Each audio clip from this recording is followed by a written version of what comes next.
வெள்ளத்தில் அடித்துச் செல்லப்பட்ட முதியவர் தற்போது மீட்கப்பட்டிருக்கிறார். அண்மை செய்தியாக பார்க்கிறோம். செங்கோட்டை அருகே திருமங்கலம் கொல்லம் தேசிய நெடுஞ்சாலையில் வெள்ளம் பாய்ந்தோடும் நிலையில் அதில் ஆபத்தை உணராமல் சென்ற முதியவர் அடித்துச் செல்லப்பட்ட காட்சி வெளியாகியிருந்தது. தற்போது அந்த நபரை காவல்துறையினர் காப்பாற்றி வரும் அந்த காட்சியையும் திரையில் பார்த்து வருகிறோம். வெள்ளத்தில் தத்தளித்த முதியவரை காவல்துறையினர் மீட்டு வருகின்றனர்.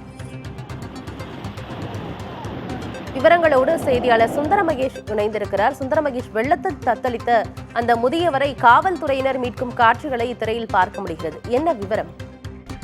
ஆனந்தி, தென்காசி மாவட்டம் செங்கோட்டை தென்காசி சுற்றுவட்டார பகுதிகளில் அதிகமான கனமழையானது பதிவாகியுள்ளது. தொடர்ந்து இந்த மழையின் காரணமாக நேற்று இரவு முதல் பெய்த மழையின் காரணமாக இன்று அதிகாலையில் குளத்தில் உடைப்பு ஏற்பட்டு தஞ்சாவூர் குளத்திலிருந்து வெளியேற தண்ணீரானது திருமங்கலம் கொல்லம் தேசிய நெடுஞ்சாலையில் முழுவதுமாக ஆறாக ஓடியது.